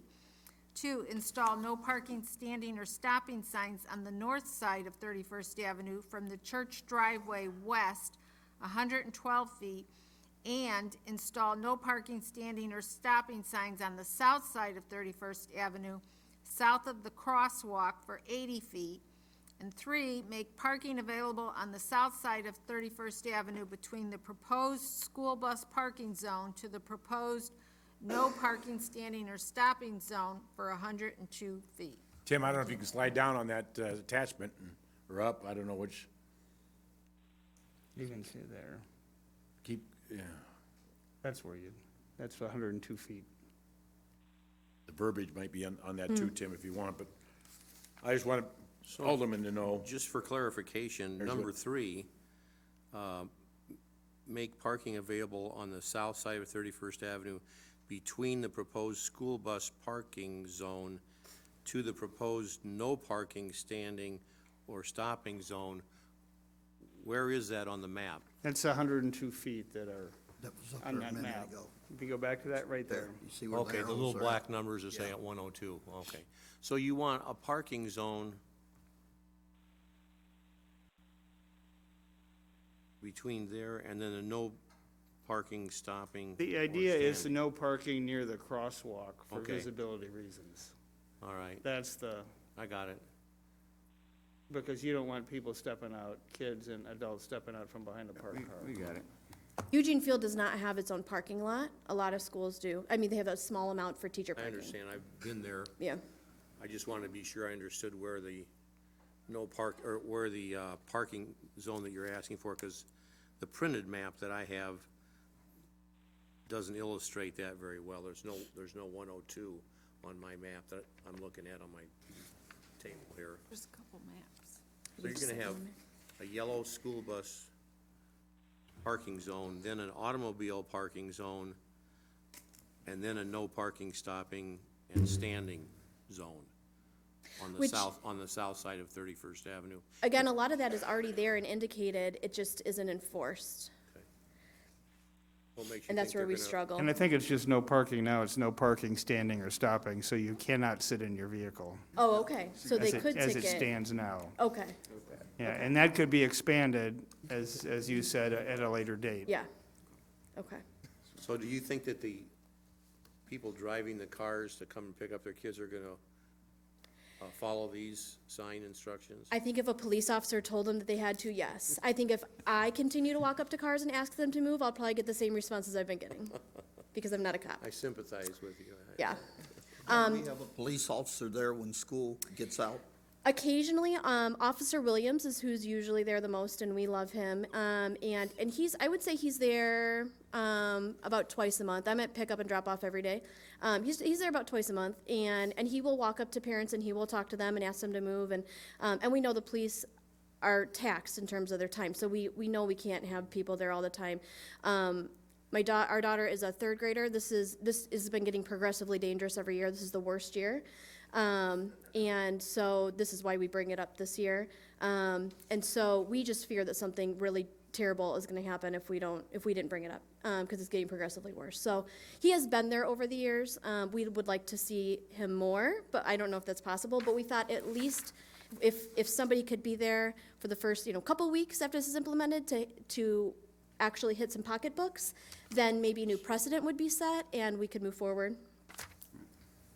A little bit more work proactively up front. Thank you. Thank you. We definitely want to work with you and try to make it the safest we can, but within reason.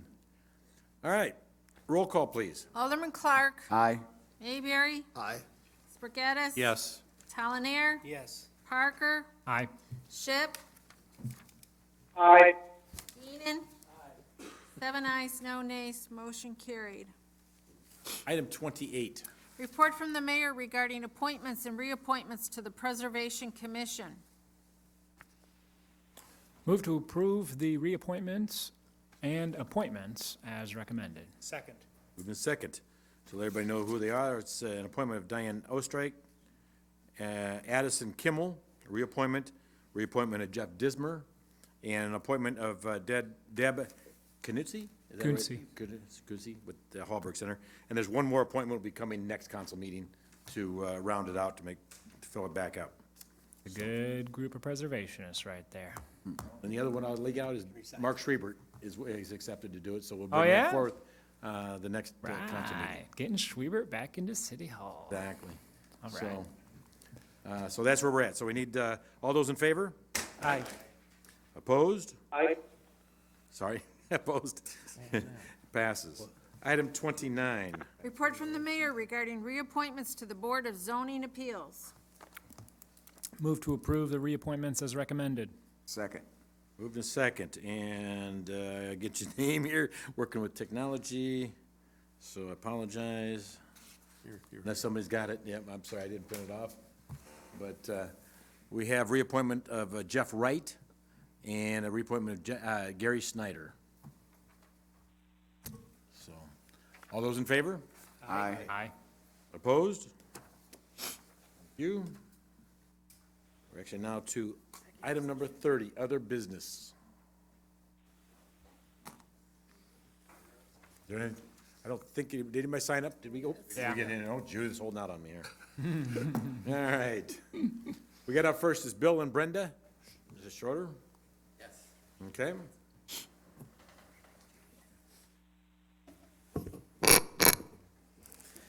Good evening, Mayor and council members. We live at 1607 88th Avenue West, Southwest Rock Island. We got a major problem. Our street is undermined. This undermining has widened and gone underneath of our driveway. Our driveway has fallen 8 inches. Can't use that portion of our driveway anymore. In the past, you can tell that there are core holes from when they mud jacked in the past. It's been years since they've done that. We have a little photo booklet with photos of the collapsed driveway for you to look at. I'm not sure if it's surface water, if there's a natural spring underneath the street. I don't know.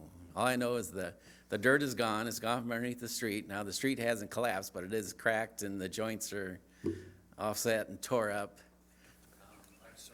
This has widened out, got underneath of our driveway. That's collapsed. We can't use that. We've taken measurements. The driveway has fallen 8 inches, and to touch dirt from the top of the curb is 18 inches.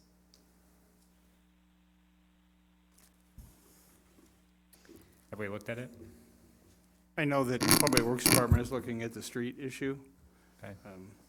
My husband is a lot more calm than I am. Go ahead, Brenda. He's in charge of errors and omissions. I've been calling the Public Works a number of years, They have the records. They indicated that to me last year. They come out, they look, okay, we'll see what we can do. 2 years ago, I called and said, we have a hole on our street in front of the driveway. They said, okay, they'd see what they could do. Well, they put some asphalt in the hole, but it continues to sink. So last year, we called because our driveway was sinking, and it had probably sunk about that much. They came out, 2 gentlemen from the city, I don't know if it was Public Works, I don't know, is Mr. Bartels here? No? He's not here tonight, but Okay. you may have talked to him. Anyway, they were 2 very nice gentlemen, and they sympathized with this. They understood, they told me that the street was not properly laid, the cement on and it was put on top of dirt. It didn't have the rock or the reinforcements or such when the street was put in. 12 years ago, we were supposed to have had our addition the street redone. The addition to our north was redone, and we were next, but it did not happen. We are full of asphalt repairs, and I know the city has a lot of that. I do understand that. But our driveway has sunk, and if you look at some of the pictures, especially at the end and middle, you can see there's water on top of the dirt underneath the street. It's washing away. 2 years ago, the inlets in our street, 3 houses up, were taken out because they were sinking. So those were repaired, and there is some new cement there. And that probably helped them. We now have where at the west end of our property is where the driveway is. At the east end of our property, there's a hole where the mud comes oozing out and then puddles at our neighbors where we connect to each other, adjacent to our neighbor. Our homeowner's insurance company was contacted. They sent out an investigator. He came out today, and he looked, and he had a camera with an extension, and he said underneath our street there is nothing. He said he didn't understand how it was still standing. It is sand and mud. He said he didn't know where any pipes were and where anything connected to anything. He couldn't see any of that. What was it? The sewer was okay? The storm sewer, he looked at that. There's a basin on either side of the street, both north and south. And he said he didn't see any lateral that runs parallel to the street. So he thought maybe both of the inlets came to the center, and then the storm was laid down the center of the street. What's his feeling? But at any rate, last year, when they looked at the street and told me that it was a bad street, and they would look into it, that was not budgeted for 2018, and they would see what they could do about having the street redone for 2019. I didn't hear anything back from them. And I'm afraid it's too late. We need to budget. We need to do something. I do not want asphalt. We want cement on the street. We want the street replaced. There's nothing under the other side of that driveway, and if that goes, we will not be able to park our cars in our garage. We will be on the street.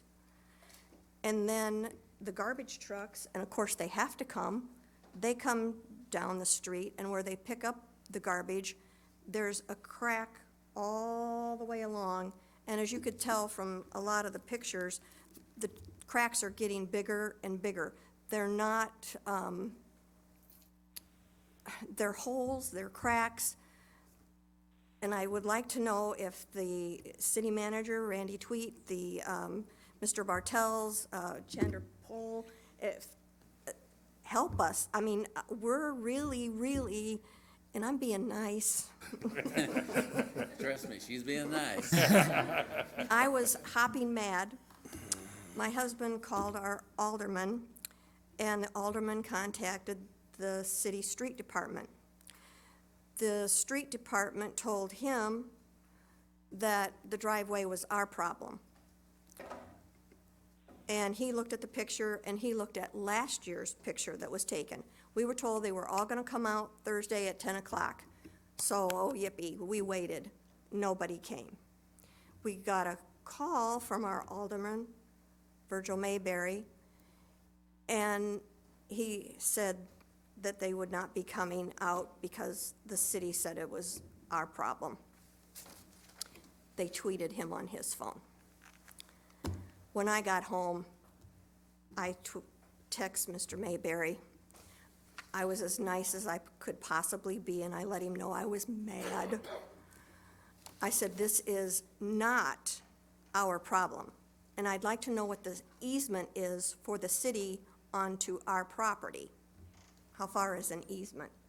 Is it 7 feet? Well, it could be anything from 5 feet to 35 feet. It just depends. You have a sidewalk there? I don't remember. We do. It's usually right behind the sidewalk.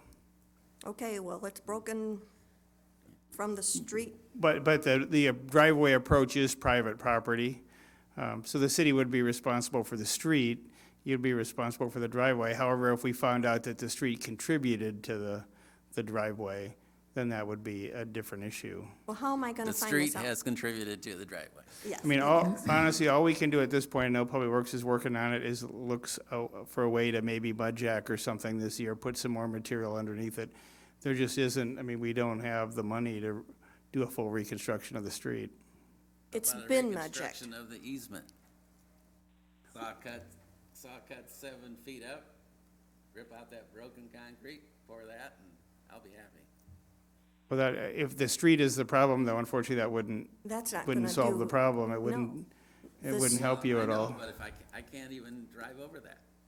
Can I ask a quick question? Has anybody determined the cause of the erosion of the dirt and the sand underneath your driveway and the city street? Not that I No, know of. we don't know if there's a spring in our area, Well, what's going fixing on.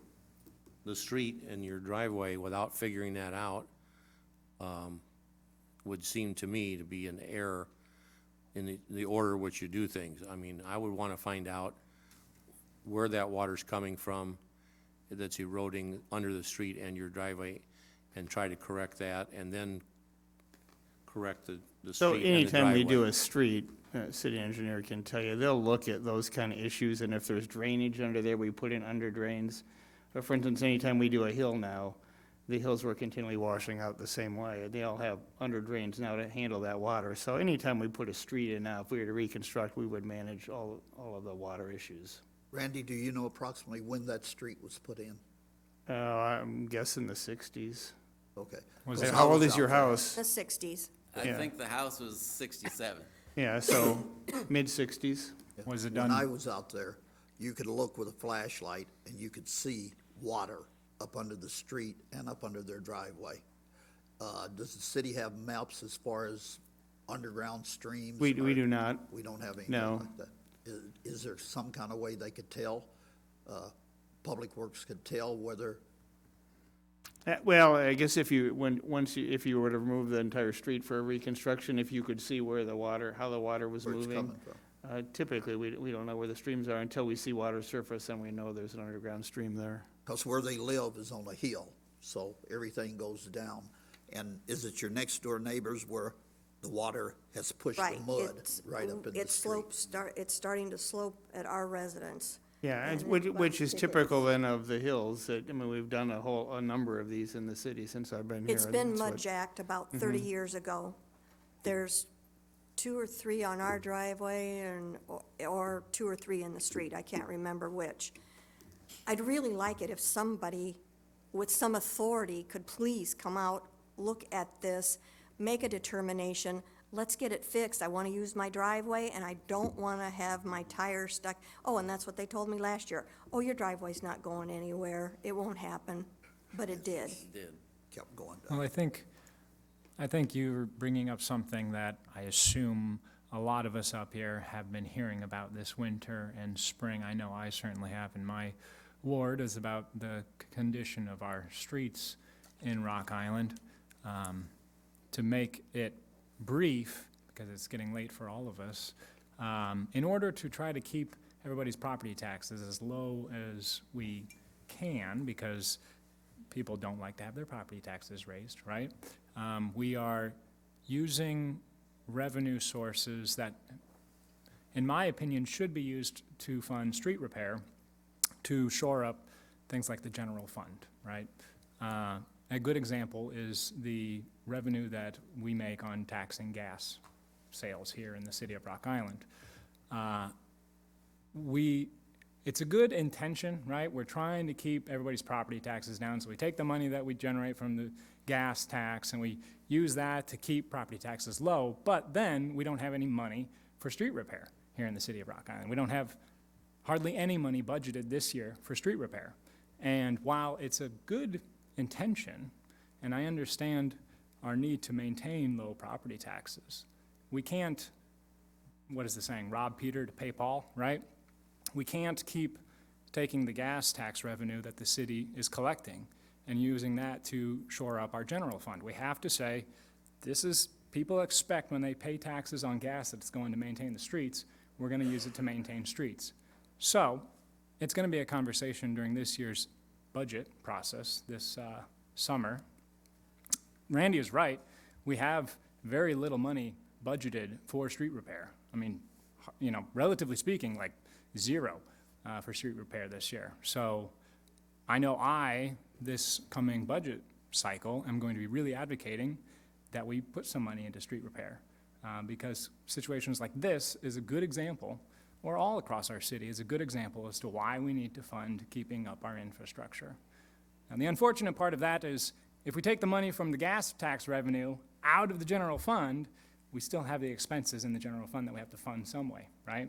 And that's not exactly a popular thing to have to address, but we still need to fund our infrastructure, so. Well, I'm understanding that we will have to pay for our driveway to be repaired, and the water's still going to take the mud and carry it away, and I'm gonna have to do this again, and the city's not gonna come out and do a thing. So I'll come out with the city engineer and some people from the street department. We'll take a look at it this week and come up with it would be a temporary plan, again, like some mud jacking. They use a material called flowable fill, which is like liquid concrete, which should be able to stabilize it.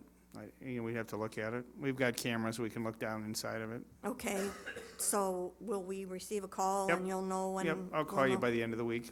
That would be wonderful. Thank you. Thank you. Thank you. Appreciate your patience. Is it other business? Celestine Johnson? Oh, somebody else? Yep. Celestine Johnson. Okay. You're with them? She's a neighbor of. Okay, all right. Okay. And then we're down to Jim and Leslie. I'm not gonna take up a lot of your time. I'm the neighbor in front of our house, and as Virgil said, Mr. Mayberry, the street does slant. In front of our house, it's come up where the crack used to be, where the original crack was. When it rains, the water just runs under there, and then all the mud just goes churning up, and it just runs down the street. It just continues to get worse. I don't know how it hasn't caved in. The garbage trucks drive on that side of the street. We have UPS up and down there, some days 3 and 4 times a day. But it is a problem. You had mentioned that a lot of people complaining because of the winter. This is a problem that's been going on for years. I've lived there for 16, 17 years now, and the only thing that gets done is the pea gravel blacktop repairs, and then it doesn't last very long. Some of the areas in the addition are like driving on a washboard. It's pretty rough. But the major problem is the neighbor's driveway. It has literally caved in, and if it's washing out underneath their portion of the street, and it is down in front of our home, which we live just to the east of them. I can't imagine what kind of a problem is underneath that street. So it's just something that, as you said, you come out with your cameras and take a look, and I understand the budget constraints, but temporarily fix it, but at some point it's gonna have to be permanently fixed, so thank you for your time. Sir, Yes, could you tell me your last name? I'm and sorry, it's spell it for me? Krupp, K-R-U-P. Thank you. All righty. All right, thank you, that's all that have signed up. Is there any other good for the cause? Yes. I got a request from a citizen that is out cleaning up spring leaf accumulation, whether or not the city could start the leaf pickup earlier than April 15th. I'm not sure what's involved with moving the date. There's different considerations. I know I think it was last fall, because of weather conditions, we extended the leaf pickup on the back end a little further than the original deadline, so I don't know if there's anybody here that can address that or not. If we get enough good weather and if there are enough people who want to have the April 15th leaf pickup start earlier, can we do that? We can take a look at it. I can't guarantee anything right now, we'll take a look. So I know people are putting their bags out already. They are. Okay. Yeah. Thank you. Yes, Mr. Mayor. I've been educated by life and experience. Saying that, I'm going to ask someone that was on the winning side of item 12 to reconsider the motion, or rescind it perhaps is a more accurate term tonight. I fear the council has put itself in legal jeopardy where the alderman will be financially responsible for the actions that they've taken on item 12 tonight. That is why I have chosen not to support it. I feel that the city staff, professionally run, have selected, they've made their determination, so the council, by overriding this, stating, hey, we know better. Well, I'm not an attorney, I'm not a jury, but I'm telling you what, guys, I think you're gonna be personally liable for this one. Okay, anybody else? Good for the cause? Yes. Yes, I believe, correct me if I'm wrong, this is Alderman Talonier's last night, or will he be back again? He'll be here a while. No, the swearing in, if anybody knew, is not till the first meeting in May. Okay, well, So you got all of April. Trying to get rid of you early. oh, I'm trying to give him a party, okay? How many years, Steve, have you been here? 12 years. I believe we, the council up here, need to give him something as going away, because he's went over and beyond, like the people from the school tonight came. He's been out there. When he's been called, he comes. So I think the rest of us up here need to think about what we're going to do for Alderman Talonier. Well, thank you, Virgil, that's very kind. Kiss on the cheek. There you go. Pat on the back. All right, I think I know what he drinks, but. I bet you do. All right, anything else good for the cause? If not, I just wanted Oh, to yes. quickly say, when I went to Washington DC, I attended a breakout session, and it discussed ways to involve all your citizens when you're doing something new in the city, because we tend to have the same people participate, but this study and this scientific method shows ways to get all of your people, a nice random audience to participate in things you want to do in the city. So I'm going to share that with Randy, and I won't go into detail with it, but it was one of the great things that I learned over that training. Good. Good.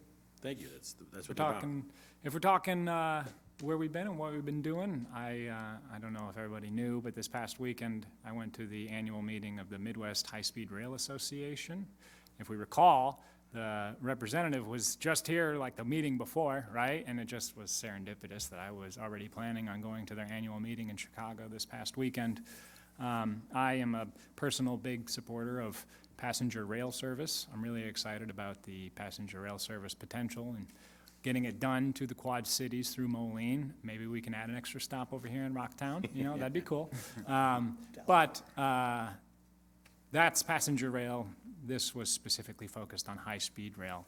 But I think it's something that the city of Rock Island should be at the table, so that the next time we're talking about building a station or a destination, it's in Rock Island, not necessarily one of the other Quad Cities. But it was a pretty brief event, just sort of a day trip, but just trying to make sure I get to know who's there and can let them know that Rock Island is more than happy to help out with any statewide high-speed rail idea.